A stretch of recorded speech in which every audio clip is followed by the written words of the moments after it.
Hello friends, मैं काजल आप सभी का वेलकम करती हूं हमारे इस यूट्यूब चैनल डिकोड एग्जाम में। फ्रेंड्स, जैसा कि हमने हिंदी पे 200 इम्पॉर्टेंट क्वेश्चन की सीरीज शुरू की है, जिसमें कि डेली हम 20 क्वेश्चन करेंगे। इसमें पहले एक क्लास 20 क्वेश्चन की हो चुकी है, ये हमारी दूसरी क्लास है। तो चलिए शुरू करते हैं आज की क्लास।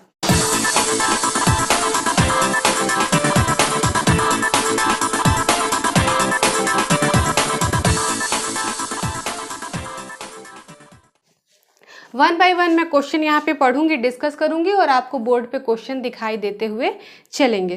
तो चलिए, पहला क्वेश्चन है हमारा, यड़ संधि का संबंध किस संधि विशेष से है? ठीक है, ए व्यंजन संधि, बी विसर्ग संधि, सी स्वर संधि और डी दीर्घ संधि। आपको पता है संधि 3 प्रकार की होती है। ठीक है, स्वर संधि, व्यंजन संधि और विसर्ग संधि।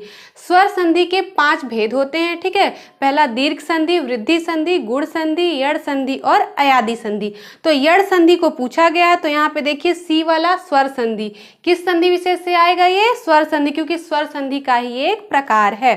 तो सी इज द राइट आंसर। ठीक है, आगे बढ़ते हैं क्वेश्चन नंबर 2 पे। रसोई घर का समास विग्रह है। ए रसोई के लिए घर, बी रसोई का घर, सी घर की रसोई और डी रसोई और घर।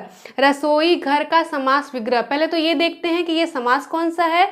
ये हमारा तत्पुरुष समास है। तत्पुरुष समास का जब हम विग्रह करते हैं तो हमें बीच में एक कारक चिन्ह मिलता है।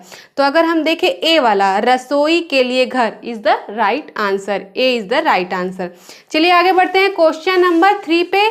किस शब्द में तत्पुरुष समास नहीं है? ए विश्वविख्यात, बी आश्चर्यचकित, सी विषधर और डी हिमपात। ठीक है, तो पहला वाला अगर हम देखें, इसका तत्पुरुष समास में हमें पता है कि हम समास विग्रह करके ही पता करते हैं।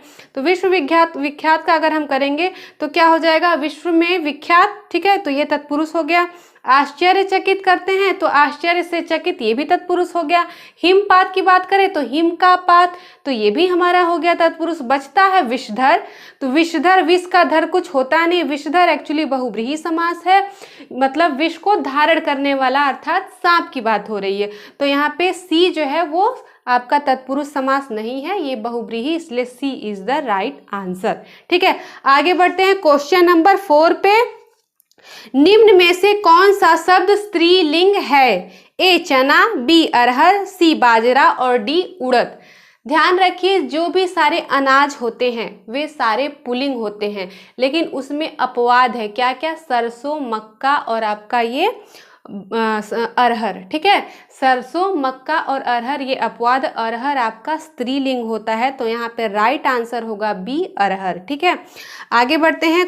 ये भी देख लीजिए स्त्रीलिंग कौन कौन से होते हैं। देखिए आपकी बोलियों के नाम हो गए, भाषा के नाम हो गए, लिपि हो गई, ठीक है, नदी हो गई, ये सब कुछ, नक्षत्र हो गए, तिथि हो गई, भोजन हो गई, दाल हो गई, ये सब आपका किस में आता है? स्त्रीलिंग में आता है। ठीक है, आगे बढ़ते हैं क्वेश्चन नंबर 5 पे। कारक के भेद हैं ए 5, बी 6, सी 7 और डी 8। बहुत ही आसान क्वेश्चन है, आपको भी पता है, आप पहले पढ़ चुके हैं। कारक के 8 भेद होते हैं, तो D is the right answer. कौन कौन से होता है? कर्ता, कर्म, करण, संप्रदान, अपादान, संबंध, अधिकरण और संबोधन। ठीक है, आगे बढ़ते हैं क्वेश्चन नंबर 6 पे। मनोविकार सूचक शब्दों में वाक्यांशों तथा वाक्यों के अंत में किस चिन्ह का प्रयोग होता है? क्वेश्चन एक बार फिर से सुन लीजिए। मनोविकार सूचक शब्दों, वाक्यांशों तथा वाक्यों के अंत में किस चिन्ह का प्रयोग होता है? ए विस्मय बोधक, बी प्रश्नवाचक, सी अर्धविराम और डी अल्प विराम। ठीक है, जो इस तरह के देखिए शब्द होते हैं, जैसे इसमें हमेशा ध्यान रखिए ए वाला जो है विस्मय बोधक, ये इसका राइट आंसर है। विस्मय बोधक कहाँ कहाँ पे लगते हैं? जब ये विस्मय बोधक, ये वाला आपका चिन्ह होता है, विस्मयादि बोधक इसे बोलते हैं। जब आश्चर्य की बात हो, खुशी की बात हो, दुख की बात हो या संबोधन करना हो, ठीक है, तो हमेशा वहाँ पे क्या, ये विस्मय बोधक वाला लगता है चिन्ह। आगे बढ़ते हैं हम क्वेश्चन नंबर हमारे 7 पे। भला मैं क्या कर सकता हूँ? वाक्य में भला शब्द है। ए संज्ञा, बी सर्वनाम, सी विशेषण, डी अव्यय। भला मैं क्या कर सकता हूँ? ठीक है, राइट आंसर है इसका डी अव्यय। अव्यय शब्द वे होते हैं जहाँ पे लिंग का, कारक का, वचन का कोई प्रभाव नहीं पड़ता, वो जैसे हैं एज इट इज यूज होते हैं। ठीक है, लिंग का भी वहाँ फर्क नहीं पड़ता है, तो भला मतलब वैसे ही भला ही यूज होगा, चाहे उसे आप जहाँ यूज करें। ठीक है, तो ये अव्यय है। आगे बढ़ते हैं क्वेश्चन नंबर 8 पे। मोहन से चला नहीं जाता वाक्य में कौन सा वाच्य है? ठीक है, कर्मवाच्य, भाववाच्य, कर्तृवाच्य और इनमें से कोई नहीं। मोहन से चला नहीं जाता। ठीक है, देखिए इसका राइट आंसर है बी, भाववाच्य। भाववाच्य होता क्या? क्रिया के रूपांतर को ही हम भाववाच्य कहते हैं। जहाँ पे ऐसा लगे कि कर्ता और कर्म की जगह पे आपको क्रिया की ही प्रधानता दिखे अथवा भाव की ही प्रधानता दिखे, तो वहाँ पे भाववाच्य होता है। ठीक है, जैसे मोहन से चला नहीं जाता, मुझसे बैठा नहीं जाता। ठीक है, ऐसे उदाहरण ये हैं इसके। आगे बढ़ते हैं क्वेश्चन नंबर 9 पे। मरम वचन जब सीता बोली, पंक्ति में किस वाच्य या वाक्य का प्रयोग हुआ है? ए कर्मवाच्य, बी कर्तृवाच्य, सी गलत वाक्य और डी भाववाच्य। ठीक है, यहाँ पर हम देख रहे हैं मरम वचन जब सीता बोली, इसमें क्या है? कर्म की प्रधानता है, इसलिए ए इज द राइट आंसर, कर्मवाच्य ये होगा। आगे बढ़ते हैं क्वेश्चन नंबर 10 पे। आप भी मेरे साथ साथ करते हुए चलिए। गौरव शब्द किस तद्धित प्रत्यय के योग से बना है? ए औ, बी इक, सी आयन और डी इनमें से कोई नहीं। देखिए गौरव में क्या आ रहा है आपका? अव। कौन सा प्रत्यय लगा? अव। ए इज द राइट आंसर, गौरव में अव प्रत्यय है। आगे बढ़ते हैं क्वेश्चन नंबर 11 पे। निम्न में से प्रत्यय रहित शब्द है। प्रत्यय रहित मतलब जिसमें प्रत्यय नहीं लगा हुआ है। ए दर्शनीय, बी दुर्गुण, सी भिक्षुक और डी कर्तव्य। अगर दर्शनीय की बात करें तो ई प्रत्यय लगा है। ठीक, भिक्षुक की बात करें तो उक प्रत्यय लगा है, कर्तव्य की बात करें तो तव्य प्रत्यय लगा है। अगर आप दुर्गुण को देखें तो यहाँ पे प्रत्यय नहीं उपसर्ग लगा है। ठीक है, दुर्गुण, दुर उपसर्ग यहाँ पे लगा हुआ है। ठीक है, तो B is the right answer. आगे बढ़ते हैं क्वेश्चन नंबर 12 पे। करपट किसका तत्सम रूप है? ए कपूर, बी कपड़ा, सी रुई, डी इनमें से कोई नहीं। तो करपट किसका होता है? कपड़ा। ठीक, कपड़ा तद्भव है, कपड़ा का ही तत्सम रूप होता है करपट, तो B is the right answer. आगे बढ़ते हैं क्वेश्चन नंबर 13 पे। अधोलिखित में कौन एक घर का पर्यायवाची है? ए अयन, बी चयन, सी मयन, डी घरन। बताइए कौन सा है?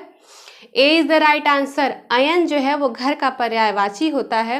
बाकी इसके पर्यायवाची अगर देखें तो आप गृह है, निकेतन है, सदन है। ठीक है, निकेतन है, भवन है, मंदिर है, धाम है, निलय है, ये सब कुछ घर के पर्यायवाची हैं। आगे देखते हैं क्वेश्चन नंबर 14। प्रतारक किसका पर्यायवाची है? प्रतारक ए ठग का, बी टेक का, सी टीका का, डी डर का। प्रतारक किसका पर्यायवाची होता है? ए इज द राइट आंसर, ठग का पर्यायवाची होता है। और भी अगर ठग के पर्यायवाची हम देखें तो वंचक, अड़ीमार, प्रवंचक और जालसाज होता है। ठीक है, आगे बढ़ते हैं क्वेश्चन नंबर 15 पे। निम्न कौन सा शब्द गंगा का पर्यायवाची नहीं है? ए जानवी, बी देवापगा, सी सुरसरी और डी सरिता। ठीक है, देखते हैं। जानवी, देवापगा, सुरसरी ये सारे हमारे गंगा के पर्यायवाची हैं, लेकिन अगर हम सरिता की बात करें तो सरिता किसका पर्यायवाची होता है? सरिता नदी का पर्यायवाची होता है, तो D is the right answer. आगे बढ़ते हैं क्वेश्चन नंबर 16 पे। श्र एक संयुक्त व्यंजन है, इसमें किन दो वर्डों को सम्मिलित किया गया है? ए स और र, बी श और र, सी श और र और डी स्र और अ। तो इसका राइट आंसर है आपका सी। ठीक है, कौन सा स होगा देख लेते हैं। श, ठीक है, और प्लस र, इसी से हमारा बनता है श्र। ठीक है, ये वाला स और र मिलकर श्र बनाता है। आगे बढ़ते हैं क्वेश्चन नंबर 17 पे। सृष्टि का विलोम शब्द है। ठीक है, ए मरण, बी प्रलय, सी वृष्टि और डी मोक्ष। सृष्टि का विलोम क्या होगा? सृष्टि का विलोम होता है प्रलय। ठीक है, तो B is the right answer. आगे बढ़ते हैं क्वेश्चन नंबर 18 पे। आवाहन का विलोम है अवगाहन, तिरोभाव, विसर्जन, धन्यवाद। ठीक है, आवाहन का विलोम, तो सी इज द राइट आंसर। आवाहन का विलोम होता है विसर्जन। ठीक है, आगे बढ़ते हैं क्वेश्चन नंबर 19 पे। रिजु शब्द का विलोम होगा। ए सीधा, बी सरल, सी वक्र और डी रिज। ठीक है, तो रिजु का हमारा क्या होता है विलोम? रिजु का होता है वक्र। सी इज द राइट आंसर। अब आ जाते हैं हमारे क्वेश्चन नंबर 20 पे, जो कि हमारी इस क्लास का लास्ट क्वेश्चन है। इनमें से एक शब्द अनेकार्थी नहीं है।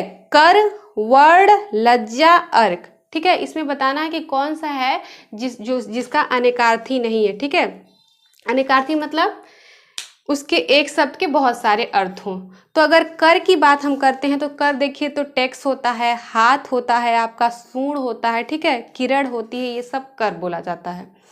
वर्ड की बात करें तो अक्षर है, रंग है, शब्द है, रूप है, ये सब वर्ड के आपके अनेकार्थी हो गए। और अर्क की बात करें तो सूर्य, इंद्र, तांबा, विष्णु, ये सारे अर्क के पर्यायवाची है। तो बचता है लज्जा। लज्जा अनेकार्थी शब्द नहीं है, तो सी इज द राइट आंसर। ठीक है, तो हमारे 20 क्वेश्चन यहाँ पर कंप्लीट हो गए हैं। और आपको क्लास कैसी लगी मुझे ज़रूर बताइएगा। ये सीरीज हम चला रहे हैं आपके रिवीजन के लिए, क्योंकि आपका एग्ज़ाम बस अब आने ही वाला है। तो इस तरह से आपके पूरे कोर्स का यहाँ पे हिंदी का रिवीजन हो रहा है। तो क्लास कैसी लगी ज़रूर बताइएगा। ठीक है, अच्छे लगे तो लाइक करिए, कमेंट करिए, शेयर करिए। तो मिलते हैं इसी सीरीज़ की नेक्स्ट क्लास में। Thank you.